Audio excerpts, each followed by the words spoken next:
The Velvet Story presents Chapter 32, Realization. A tale of silent heartbeats and unspoken love. Geet took a cab again to reach her apartment. She didn't want to disturb Rocky in this terrible weather. Besides, she longed for some time alone. She stopped the cab a short distance away and paid the fare. Snow was falling, soft and silent, and somehow, in that moment, it looked beautiful. Geet stood beneath a tree, lost in thought. "Man, please," she remembered her words. "Mr. Man Singh Khurana, what are you doing?" echoed her voice from an early morning memory. "I asked you to rest. Man, you are behaving like a child." She relived those moments, a smile tinged with pain curving her lips. "Whether I sleep with men or not is none of your business." That sharp memory jolted her. A loyal husband, she recalled saying. But they were not husband and wife. "You've fallen for him, Geet," her heart whispered. "Because he looks like meat," her mind reasoned. Her heart laughed. "You don't even know him." "But Geet," it continued, "you do know him. Deep down, you do." "Don't listen to your heart," her mind warned. "Remember what meat did to you." "But he always helped you," her heart reminded her, offering vivid memories. When they first met, when Anupama auntie needed her, during Abhinav's accident, and now, with Abhi's case. Her heart gave her soft, tender flashes of every moment shared, his hug, his comfort, their night together. And the morning after, he and his family were always there for her. And yet, she misunderstood everything. Didn't she remember what he told her? "Geet, I don't want to marry," Man had said. "I want to enjoy my life just like this, without burdens." And marriage, it's a burden. Tell your family. "Geet, do you want me to ruin someone's life when I'm not even ready? My family forced me into this, then there's marriage, then children. And if it all happens, it'll be because of pressure, not love." Quote. He had been clear, crystal clear. She knew he didn't want to be tied down. And yet, what was she doing? Drowning in his charm, his teasing, his care. "My wife," his words echoed. A pretend wife, she reminded herself. Just for a month, he was only teasing her.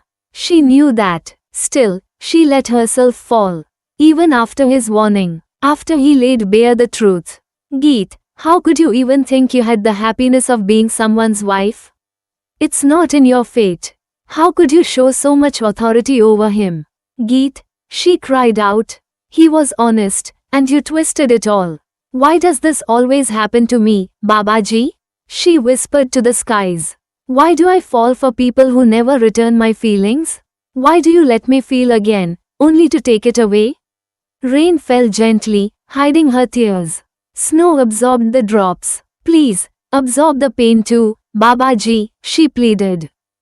"Geet, protect your heart.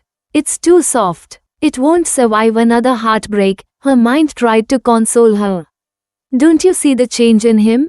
her heart protested. "It's just your imagination," her mind shot back. "He's just a kind person. That's all. Don't forget that. Don't let your heart rule you, Geet. If you do, don't blame me when the pain becomes unbearable." "Wait a little longer, Geet," her heart whispered weakly. But her mind had already taken control. "End it today, Geet. If you stop now, the pain will be less. But if you let emotions take over, you won't survive another rejection. Cry, cry as much as you need. Let the tears wash the emotions away." The weather worsened. She pulled her coat tighter and began walking toward her destination. Scene shift. "Why did you tease her again?" his heart asked. "Because I love teasing her," he answered. "But it hurts her. I never meant to hurt her." "But you did. Again. Man, she's not that kind of girl. She showed you care, and you made it into a joke." He sighed. "Then why did you go to her place today?" "I just wanted to spend time with her. With Abhi too." "Why didn't you say so?" He remembered her words. "I don't want you." That hurt. More than he expected. She had always been clear. And it had already been 2 months. She hadn't even spoken about him unless necessary. She was counting down the days. "Man, don't tease her anymore. Respect her wishes." His heart and mind were at war. One longed for love, the other feared the loss of freedom. Just then, his phone rang. A smile crept across his face at the name on the screen. Hello, Geet. We're leaving tomorrow morning. Why? What do you mean, why? My work here is done. I want to go back to Anupama Mamma. Okay, I'll book my seat. I already did. I've sent you the details. Okay. He wanted to ask why the sudden decision, but something in her tone made him stop. Scene shift. If we stay with the family, Geet thought, our interaction will be minimal. And maybe that's for the best. Time will pass again. Geet asked Rosie and Rocky if they wanted to stay behind. But they insisted on returning with her and Abhi. Now, everyone was busy packing and finishing up the remaining work. Later that night, the snow was still falling, but unlike yesterday, people were out and about. The storm had softened, though the chill still lingered in the air. Maan decided to treat himself to dinner at a nice restaurant. It was his last night here, and he wanted to enjoy it in peace. He stepped inside, settled at a table, and ordered his meal. But just as he was about to take a sip of water, his eyes caught sight of two familiar figures, one petite, the other a boy. His legs moved on their own, drawn by instinct, and what he saw stopped his heart. Geet and Rayyan were kissing. Not just a kiss, but a passionate one. Rayyan's hands roamed along her back, pulling her impossibly close. Geet's fingers disappeared into his dense hair, lost in the moment. The ground beneath Maan slipped. His heartbeat pounded wildly in his chest, the pain in his heart unbearable.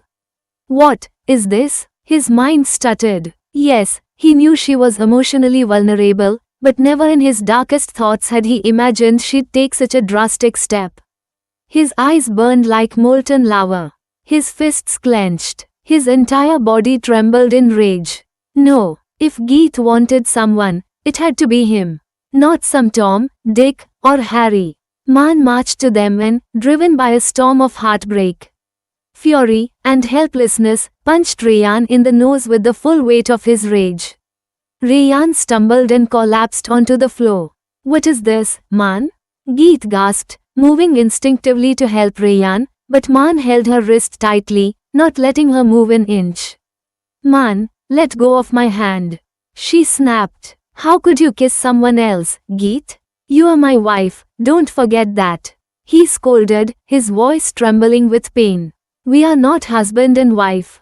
She shouted back. We are only pretending. Pretending? Really, Geet? Ask your heart. I never ask my heart, she said coldly.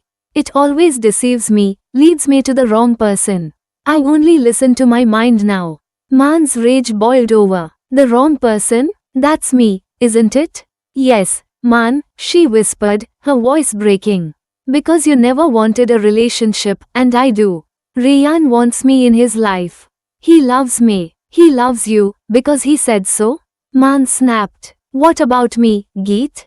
Just because I never said it, it means I don't? Fine. Then hear me now, I love you. I love you so much, Geet. I want to spend my entire life with you and Abhi. I'll never let you go. Do you hear me? Maan woke up. His eyes shot open. The room was quiet. The snowstorm, the kiss, the fight, all a dream. He was in his hotel bed. Alone. Still shaking, he dragged himself to the washroom. He stared at his reflection, his eyes were bloodshot, his chest rising and falling with remnants of imagined rage. He had confessed to that dream. But was it only a dream? He closed his eyes, and the haunting image returned, Rayyan kissing Geet. He opened them instantly, gasping. The thought of her with someone else was unbearable. Like molten lava coursing through his veins. No, she was his. Only his. On the flight, Maan searched the flight cabin, scanning faces, but there was no sign of her. Did Mrs. Khurana book my ticket on this flight and board another? He wondered. He reached for his phone, but just then, he heard Abhi's laughter. He turned toward the sound and saw Geet, sitting with a man while Abhi bounced excitedly on her lap. A few seats down, Rocky sat with his wife, and Rosie occupied another row. For a split second, Man's blood boiled. Was that Rayyan? But relief swept over him. Just a random passenger. Hey, he said to the man beside Geet. Would you mind exchanging seats with me? Why? Geet turned, shocked to see him. Dada. Abhi squealed with joy. That's not your seat, Man, Geet said, composed but cold. I booked yours, sit there. But Abhi reached out his arms toward Man, giggling. Man lifted him with ease. Now you'll have to move to my seat, he smiled. Geet watched as the man beside her got up, confused but willing. Just as Man turned, Geet grabbed his hand. Don't move, she said, her voice low. Geet, Man replied in a husky tone. His voice was calm, but it held a dangerous edge that even startled him. Geet immediately let go, and Man took his seat beside her, Abhi still in his arms. Guilt churned in Geet's chest. She hadn't meant to grab him like that. But sitting beside him for the next 24 hours? That was something her heart wasn't prepared for. The man left. Man sat. Victory danced in his eyes. Now this looks good, he smirked. Dada, go with Abhi. Abhi shouted gleefully. Man grinned at his excitement. Geet turned her face to the window and shook her head silently. Soon, Abhi drifted to sleep in Man's arms, and even Geet's breath grew slow and calm. Seeing her like that, peaceful, trusting, Man gently placed her head on his shoulder. In a voice barely above a whisper, he said, Sorry, Geet, but I've realized, I can't stay away from you and Abhi. I don't know when, but you both became my whole world. I can't imagine life without you two. I love you, and I'll make sure you realize it too. Thank you for listening to this emotionally intense chapter. If Man's dream shook your heart and Geet's silence echoed your pain, don't forget to like, share, and subscribe. Love letter, leave a comment. What would you do if your heart and mind were at war? Sparkle, stay tuned for the next chapter, where love, regret, and fate collide again.